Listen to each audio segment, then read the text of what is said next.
네, 평안히 주무셨습니까?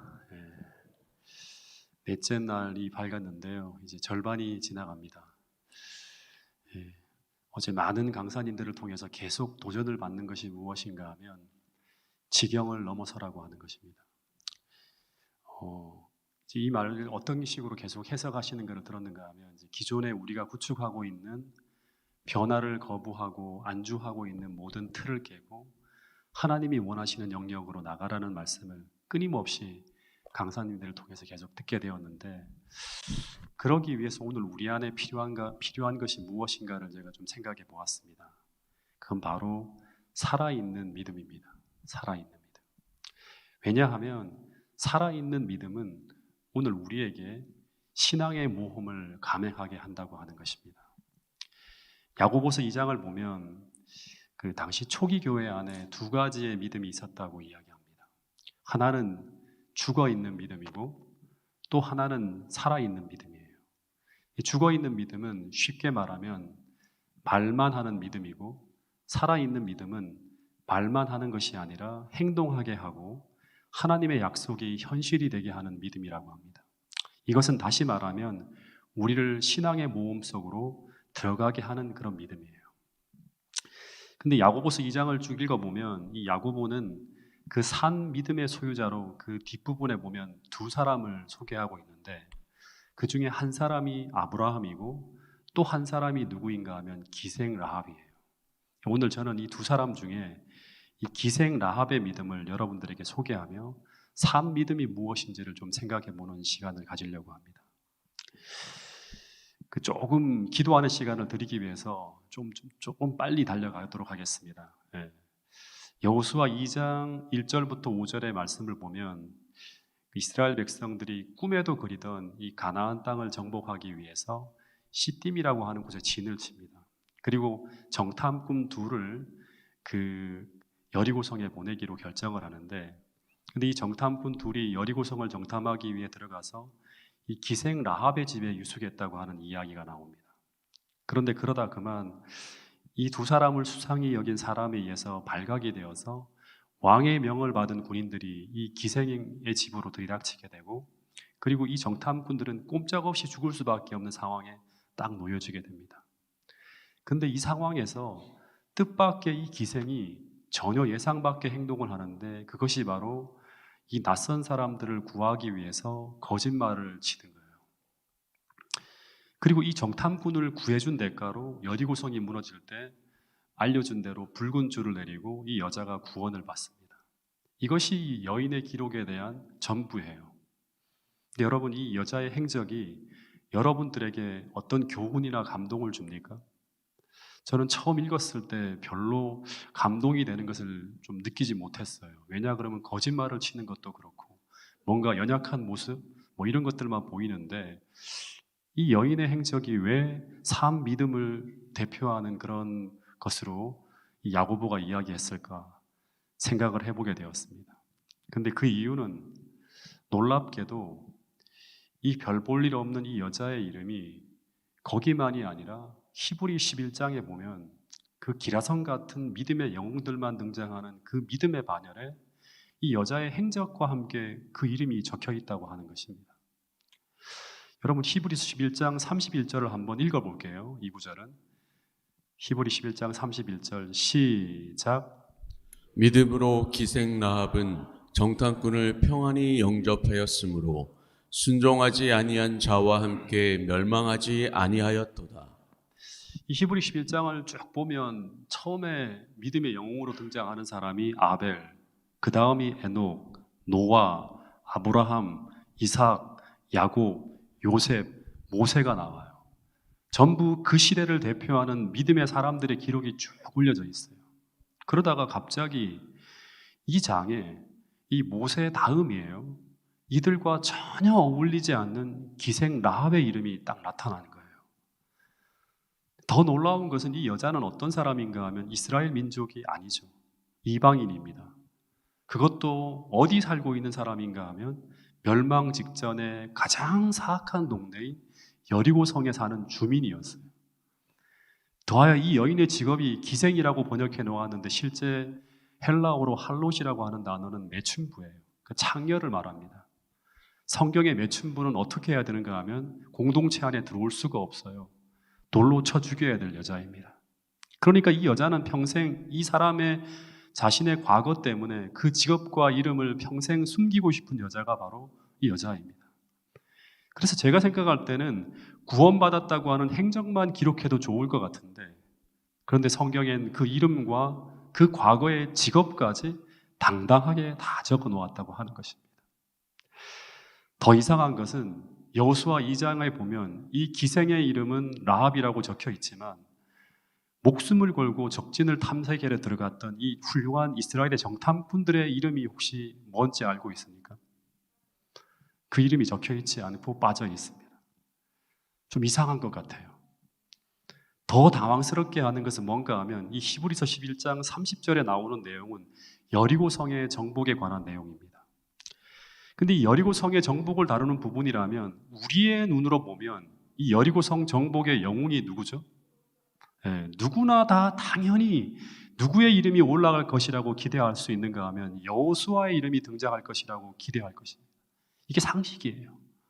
근데 히브리 11장 30절부터 31절에 보면 이 모세를 대신한 이스라엘의 영도자 여호수아의 이름은 눈을 씻고 찾아봐도 없어요. 그 대신에 그 자리에 그 시대의 믿음의 영웅의 계보를 잇는 그 자리에 천한 창녀 라합의 이름이 올라와 있다고 하는 사실입니다.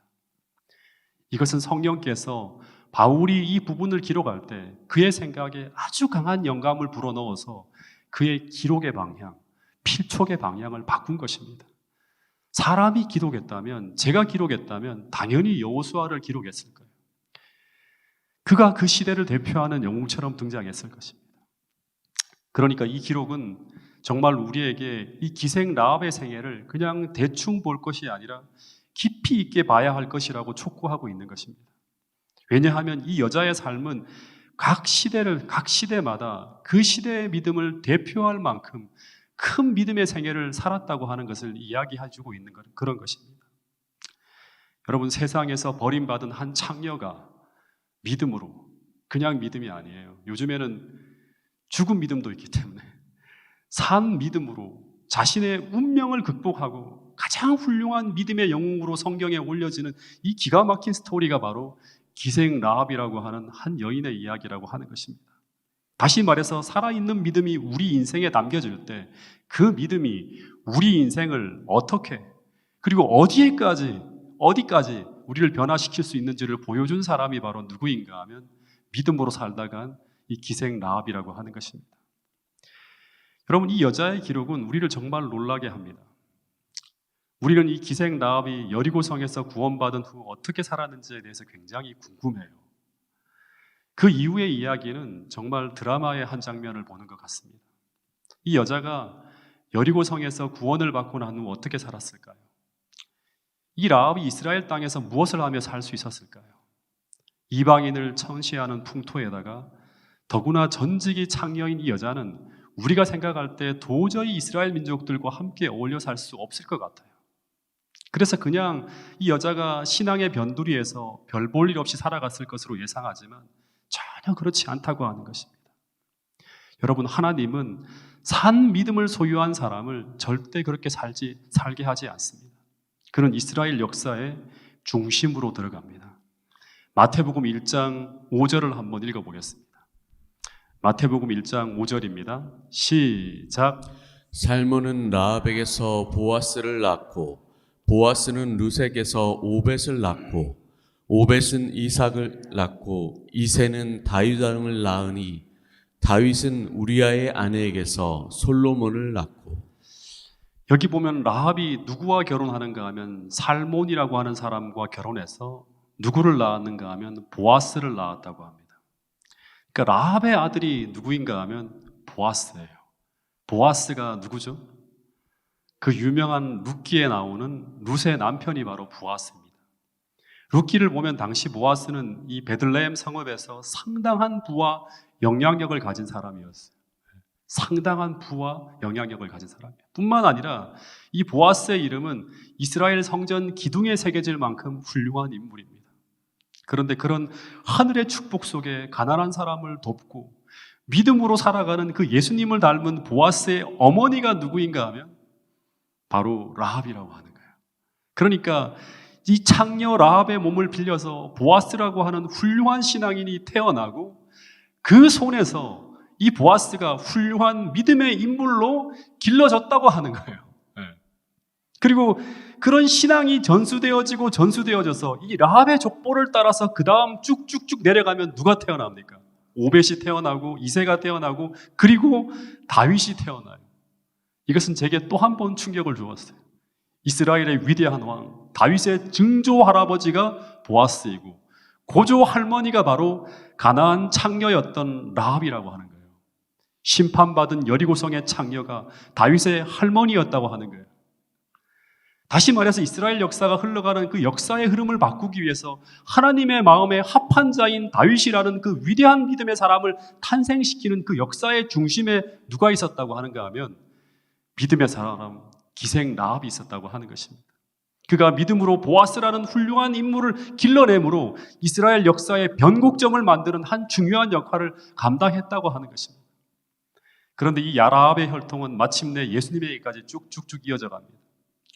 여러분, 이것은 2000년 전 당시 유대인들이 이 마태복음을 읽었을 때 정말 충격적인 사실이었을 것입니다. 여러분, 나의 어머니가 창녀였다. 나의 할머니가 창녀촌에서 몸을 파는 여자였다고 하면 그것을 다른 사람들에게 당당하게 말할 수 있는 사람이 얼마나 될까요?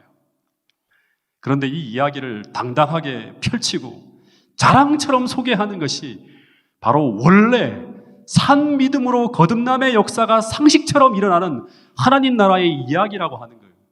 초대교회에서는 이것이 특별히 문제가 되지 않았어요. 제 아버지의 고향이 경북 문경군 삼북면 서중리 181번지가 제 아버지의 고향이자 제 호적이 있는 곳의 주소예요. 그곳이 제 뿌리입니다. 우리 집은 아주 뿌리 깊은 유대교 집안이었어요. 그래서 고조 할머니 제사까지 저희 집에서 지내는데, 근데 아버지께서 명절 때나 제삿날이 되면 집안 어른들의 삶을 가끔씩 이야기해 주셨어요. 근데 그 이야기를 쭉 듣고 있으면 제가 정말 훌륭한 조상들의 피를 물려받았다는 생각이 저절로 들 만큼 가슴 뿌듯한 그런 어떤 생각이 들어요. 왜냐하면 좋은 것만 다 이야기해 주시기 때문이에요. 그래서 늘 아버지는 당신의 할아버지께서 제일 전성기 때 이야기를 해요. 제겐 증조 할아버지죠. 그 할아버지의 호가 매산이라고 하는 그런 이야기를 하시면서 당시 경북 문경 그 일대 최고의 문벌이었고 돛대 양반이었고 우리 집안이 명문가였다고 하는 그 이야기를 귀에 따갑도록 술을 드시면 더 반복적으로 저희 귀에 들려주세요. 뿐만 아니라 아버지는 툭하면 대동보라고 하는 족보책을 들고 오셔서 그걸 이제 보따리에서 풀어갖고 증조, 고조, 5대 할아버지 때까지 이야기를 쭉 말씀해 주십니다. 우리 집안이 살고 있던 그 동네가 반곡이라고 하는 동네인데 그 동네 이야기까지 쭉 곁들이면서 그 점촌 일대 그 모든 밭이 다 우리 집안의 밭이었다고 하면서 쭉 이야기를 해요. 그런 다음에 그 이야기가 마쳐지면 그 다음 제가 개성고시 양경공파 34대 손이라는 이야기를 해주셨고 그 이야기가 마쳐지면 족보 중에서 제일 화려한 부분을 수도 없이 반복적으로 들려주세요. 학생부군 신이라고 하는 벼슬이 없는 분의 이야기는 다 빼고요. 언제나 관찰사부터 높게는 판도판서 등 우리 가문의 전성기 시절의 이야기를 들려주십니다. 그러면서 말씀하시기를 아버지가 지금은 태백에 내려와서 광부로 살고 있지만 너의 뿌리는 이런 훌륭한 조상들의 피가 흐르고 있는 집안이라고 말씀해 주셨어요. 여러분, 그래서 족보는 절대 나쁜 기록은 올리지 않습니다. 심지어 가문에 불명예를 끼친 사람은 이 집안, 우리 집안에 태어난 사람이 아니다고 하면서 그 족보에서 아예 이름을 어떻게 하죠? 파내어버려요. 왜냐하면 후손들이 그 영향을 받을까 봐 겁이 나는 거예요. 근데 그 다윗의 고조 할머니가 누구인가 하면 정말 말하기도 부끄러운 여자, 족보에서 삭제해야지만 다윗의 권위와 예수님의 권위에 누가 되지 않을 만큼 안을 그런 몸을 팔던 창녀 라합이었다고 하는 것을 알립니다. 여러분, 아무리 개과천선했다고 하더라도 과거의 기록은 남는 거 아닙니까?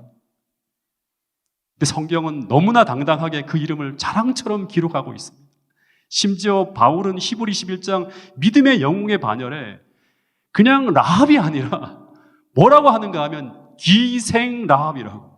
기생라합이라고 그 직업까지 적어가면서 라합이라는 이름을 자랑하듯이 알리고 있습니다. 근데 그 이유가 무엇 때문입니까?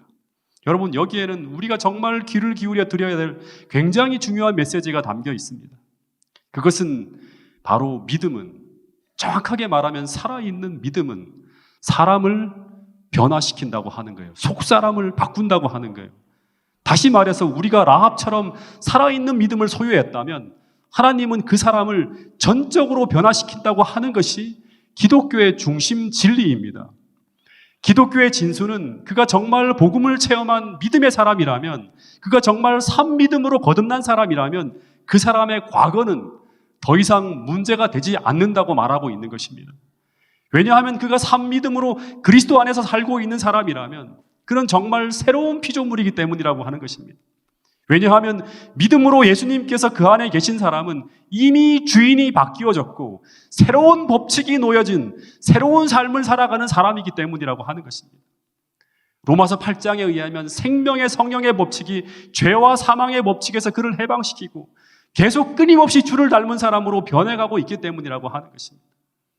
그런데 그 사실을 말로만이 아니라 성경의 기록만으로가 아니라 실제 인생으로 그것이 그렇게 이루어진다고 하는 것을 정말 드라마와 같은 인생으로 증언하는 이야기가 바로 기생 라합의 이야기라고 하는 것입니다.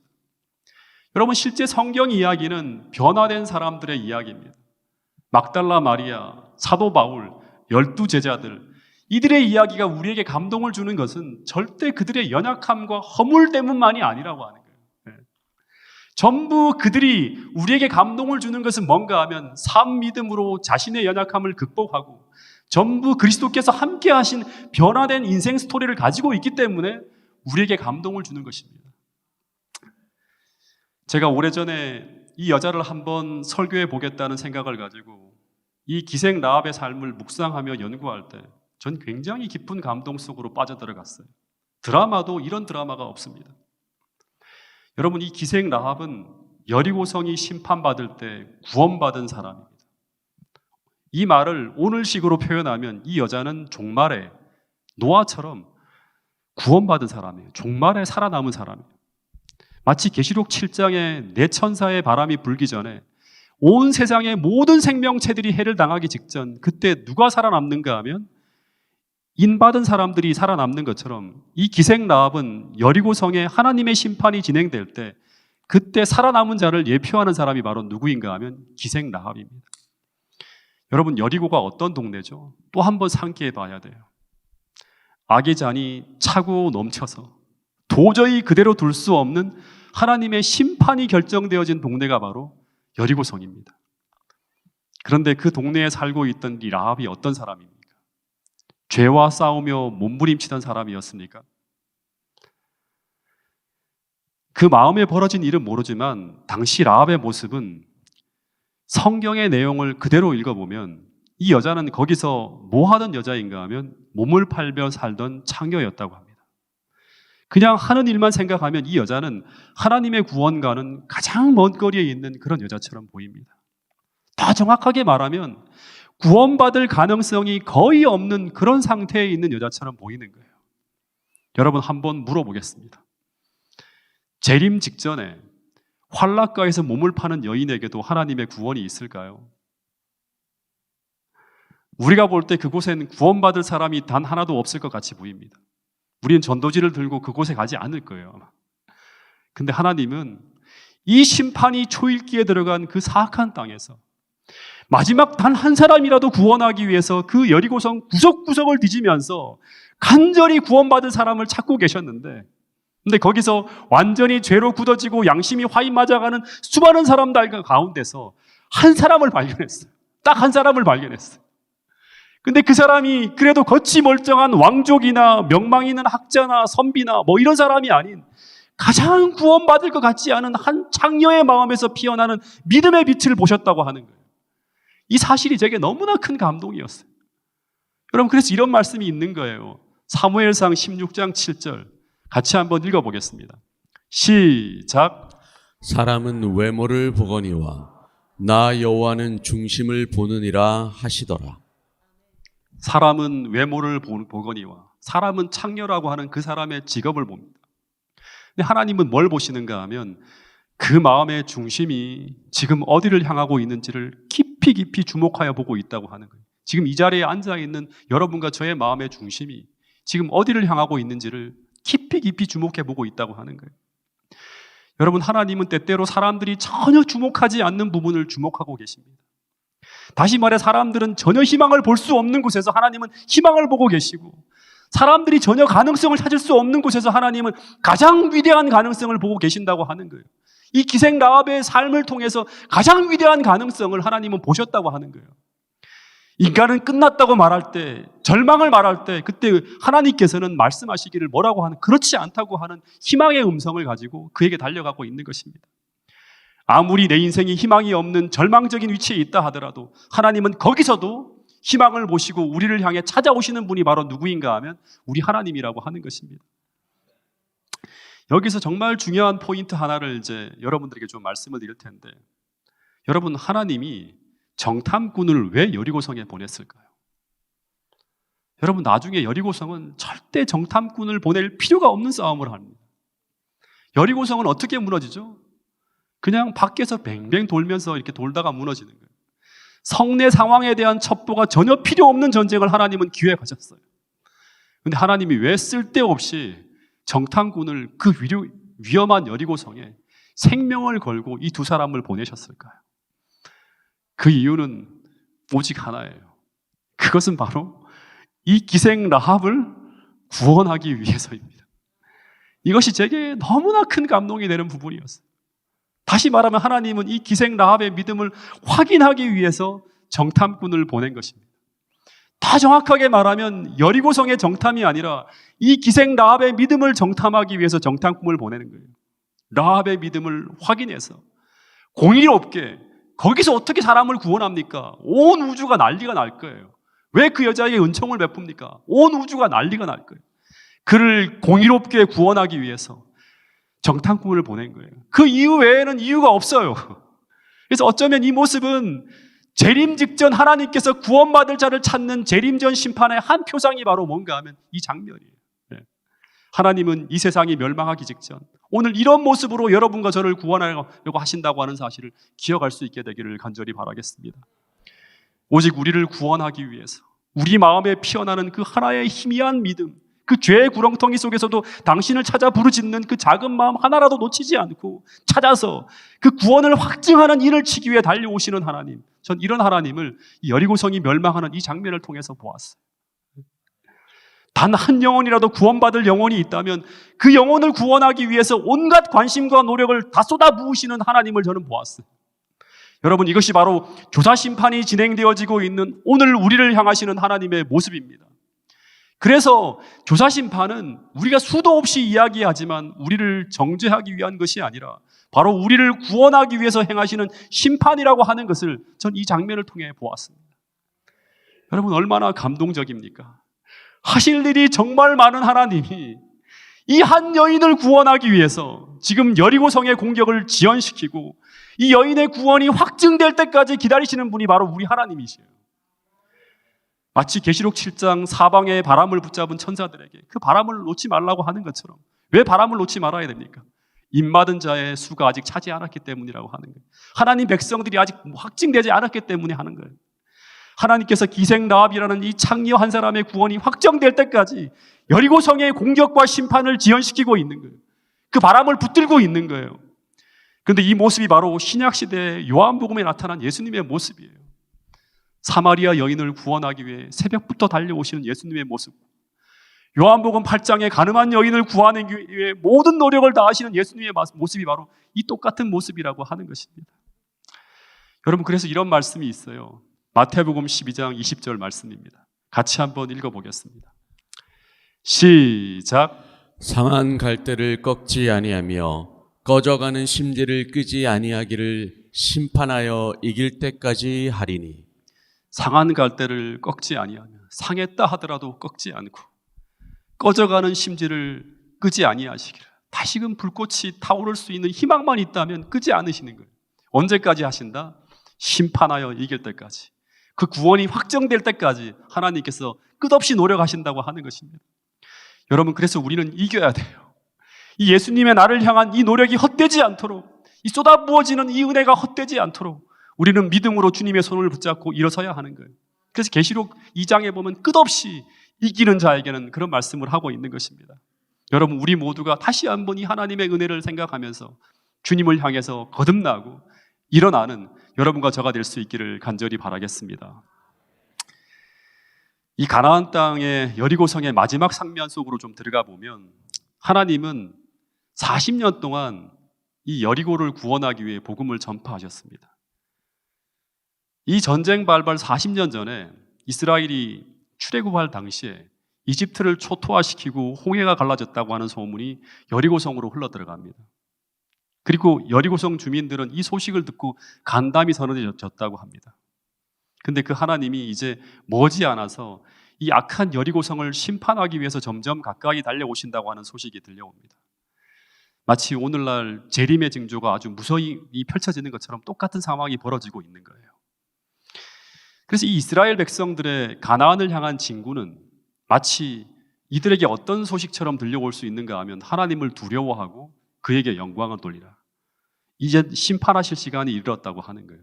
회개하고 너희 죄에서 돌이키라고 하는 그런 기별처럼 이 이스라엘 백성들의 여리고를 향한 징구는 천지를 창조한 하나님이 이제 그 성을 심판한다고, 그 심판이 날에 다가오고 있다고 하는 것을 알려주는 신호였어요. 근데 이 성의 지도자들은 절대로 이 성은 난공불락의 성이며 멸망되지 않는다고 떠들어댔을 거예요. 그러니까 지키고 있는 거예요. 끝까지 방어하는 거예요. 왜냐하면 아무런 무기도 없이 사막을 건너온 이 유목민들이 가나안의 가장 큰 성이요 난공불락이 요새인 이 여리고성을 정복한다고 하는 것은 과학적으로 볼 때, 세상적으로 볼 땐 불가능한 일이에요. 근데 이러한 때 이 기생 라합은 그 소문 속에서 이 여자의 마음속에 양심을 울리는 하나님의 음성을 듣게 됩니다. 그것은 바로 라합아, 이제 곧 이 성은 이 죄악으로 말미암아 심판을 받을 것이다. 너는 이제 이 세상을 창조한 여호와께서 이 세상을 심판하기 위해 다가오고 있다고 하는 이 사실을 믿고 너는 이제부터 여호와 하나님을 만날 준비를 하라고 하는 이 음성을 듣게 됩니다. 그것은 바로 삶 믿음을 가지고 주님 앞으로 나가라고 하는 거예요. 근데 이런 고민 속에서 이 라합이 이제 하루하루 어떻게 살아야 되나 고민하고 있는데, 그런데 어느 날 느닷없이 웬 낯선 사람들이 이 라합의 집으로 들어왔습니다. 그러면서 이 낯선 사람들이 자신의 신원을 밝히는데 자기는 바로 이 라합이 계속 고민하고 있던 바로 이스라엘 백성들이 보낸 정탐꾼이라고 하면서 자신들을 숨겨달라고 합니다. 오래전에 제가 심우하고 있던 교회에서 한 침례를 받은 한 분이 있는데, 근데 이분은 정말 세상에서 돈만 쫓아오며 살다가 유방암에 어느 날 걸려요. 근데 이분이 수술을 받고 난 후에 계속 이제 어떤 생각을 하는가 하면 인생의 허무함을 느끼면서 나도 이제 신앙 하나를 좀 가져봤으면 좋겠다는 생각을 하면서 이렇게 쭉 산책을 했어요. 계속. 근데 그런 마음을 가지고 어느 날 집 근처에 보면 옛날에 제가 심우하던 이 동작중앙교회라고 하는 교회에 보면 서달산이라고 하는 현충원을 넘어가는 그런 산책로가 있는데 거기를 산책하다가 거기서 우리 교회 한 집사님 한 분을 우연히 만나게 됩니다. 이 집사님의 소개로 교회에서 하는 채식요리 세미나에 참석하게 되고 그 후 힐링 캠프에 참석하면서 일주일 동안 쭉 강의를 듣고 이분이 어떻게 되는가 하면 침례를 받게 돼요.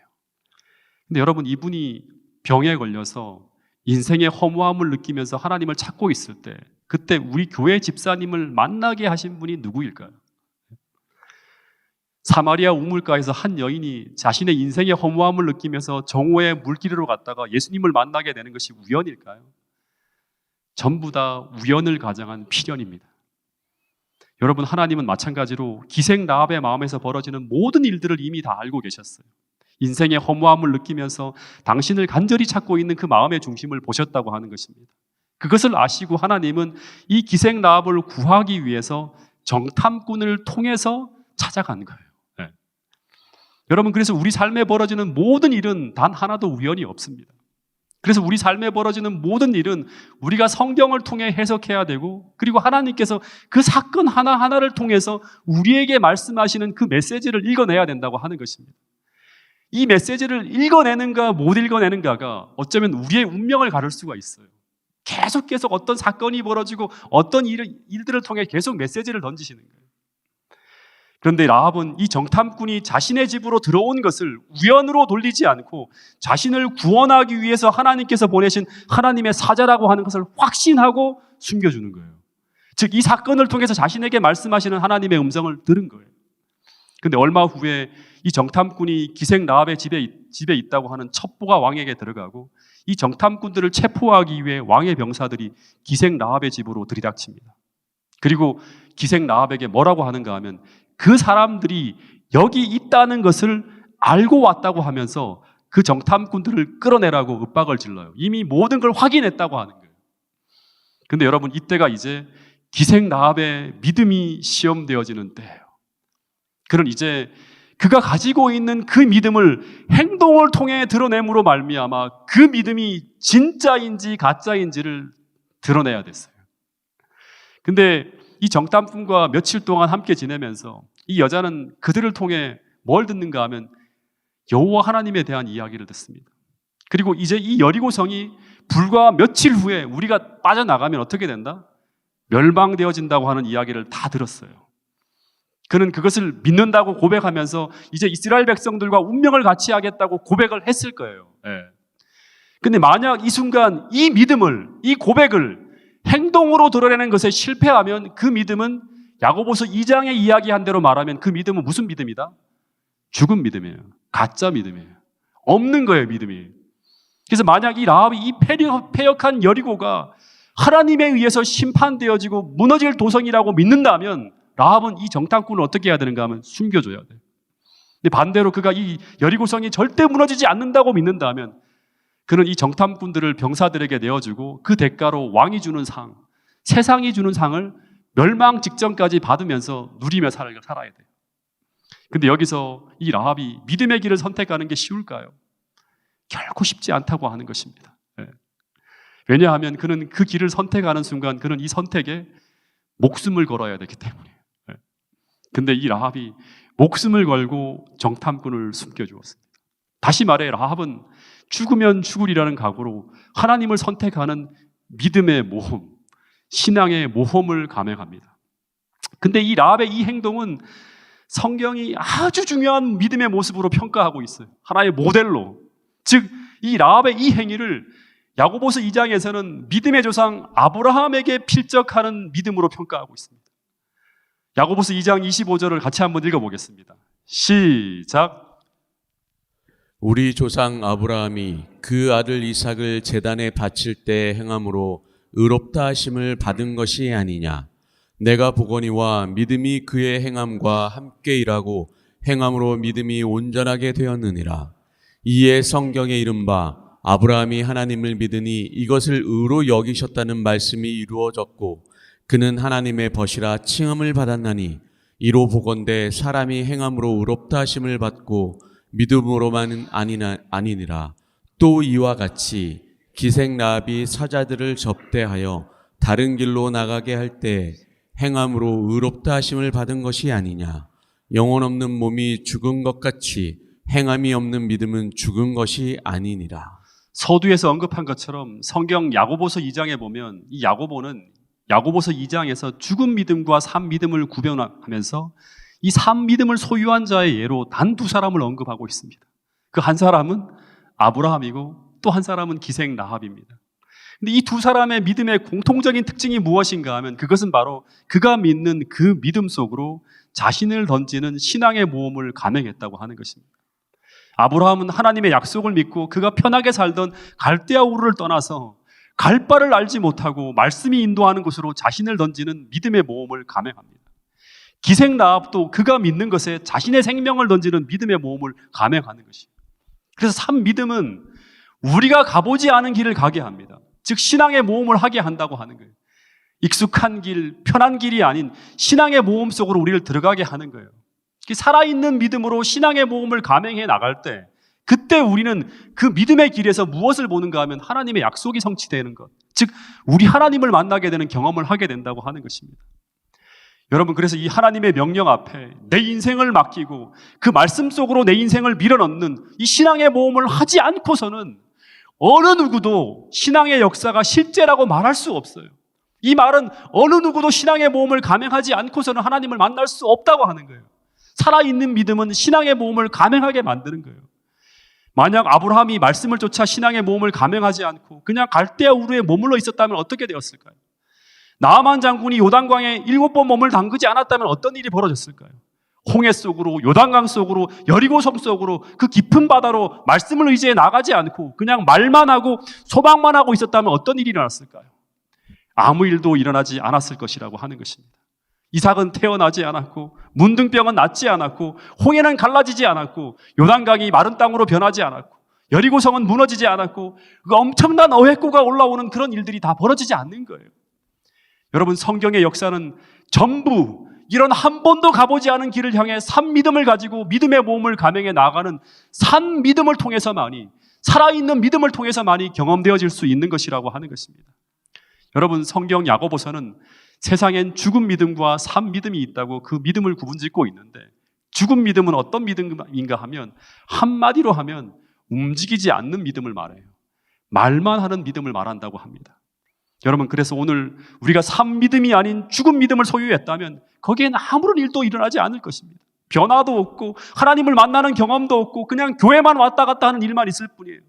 성경의 수많은 이야기들이 경험될 수 없는 이야기로만 남아있을 뿐이라고 하는 것입니다. 여러분, 아브라함처럼 기생 나함처럼 우리는 말씀을 쫓아 나아가는 신앙의 모험을 감행해야 됩니다. 그것이 비록 힘들고 어려운 길이라 하더라도 믿음의 모험을 감행할 수 있도록 나를 움직일 수 있는 믿음, 그 믿음을 달라고 우리 모두가 이 시간 구할 수 있게 되기를 간절히 바라겠습니다. 마지막으로 예화 하나만 좀 말씀드리고 제가 오늘 기도하는 시간을 갖도록 하겠습니다. 오래전에 우리 가족이 저희가 첫 시무지가 어딘가 하면 원당교회라고 해서 고향에 있는 한 교회였어요. 근데 우리 가족이 일산 호수공원에 갔다가 거기 어린이들을 위한 실내 놀이동산으로 꾸며진 곳에 있어갖고 함께 들어가게 되었습니다. 근데 키즈랜드라고 하는 곳이었는데, 근데 거기 굉장히 높은 고무풍선으로 된 슬롭 미끄럼틀이 있었는데 높이가 한 30m 정도 되는 것 같아요. 되게 높은 거였어요. 근데 그 슬로프는 이 고소공포증이 있는 아이 엄마 때문에 탈 엄두도 내지 못하고 이것저것 짧은 슬로프만 쭉 타다가 유아들만 타는 그런 걸 타다가 1시간도 안 돼서 재미가 없는 거예요. 이제 나가려고 딱 하는데 갑자기 돈이 아까운 거예요. 10,000원을 내고 들어갔거든요. 그래서 갑자기 사모가 저거 한번 타고 가자고 그러는 거예요. 2007년 당시에 1인당 10,000원씩 내고 들어갔기 때문에 굉장히 큰 돈을 내고 지불하고 들어간 거예요. 돈을 그 정도 하고 잠깐 타고 나오려고 하니까 너무 아까운 거예요. 그래서 저 긴 슬로프를 좀 타야지만 그래도 돈 낸 만큼의 뭔가를 뽑을 수 있다 생각을 하면서 그걸 타자고 하는 거예요.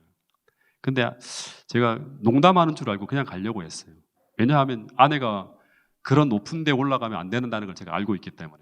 근데 계속 저한테 출구 쪽으로 나가는데 저거 한번 타보고 돌아가자고 계속 말하는 거예요. 제가 제 아내에게 당신은 저거 못 탈 거야, 그냥 가자 하면서 그랬더니 아니야, 탈 수 있어 그러는 거예요. 몇 번이고 되물었어요. 진짜 탈 수 있어? 정말 탈 수 있어?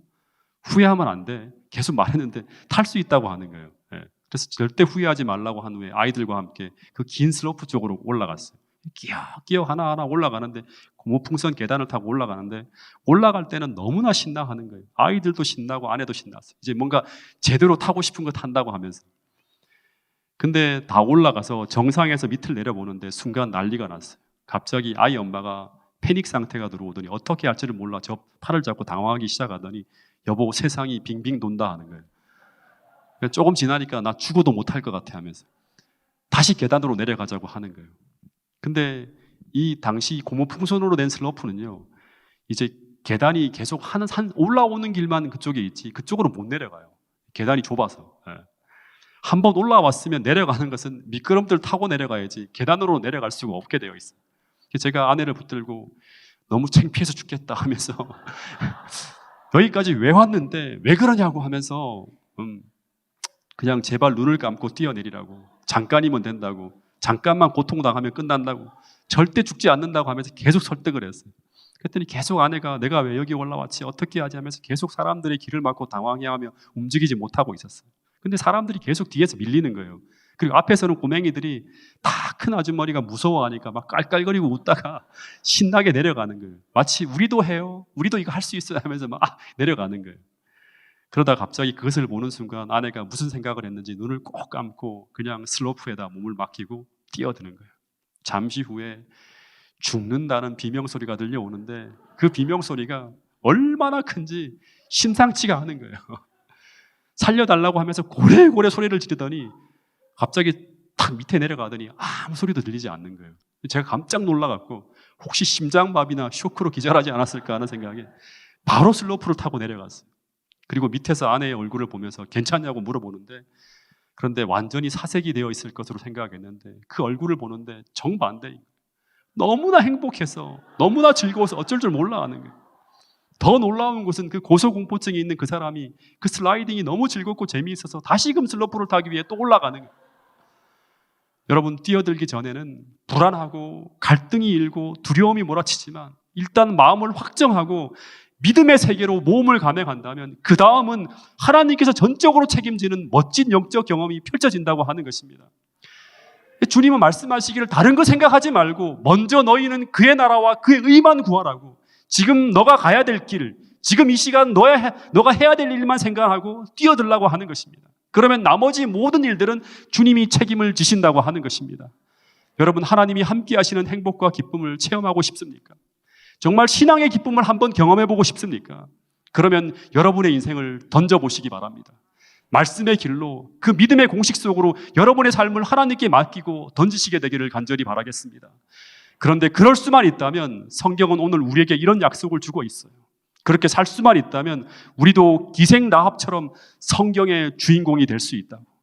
더 이상 멸망받아 사라져야 될 비천한 여리고성의 기생의 삶이 아니라 지경을 넘어서 이스라엘 민족을 구원할 왕을 탄생시킬 위대한 어머니로서의 삶으로 변화되어질 것이라고 말하고 있는 것입니다.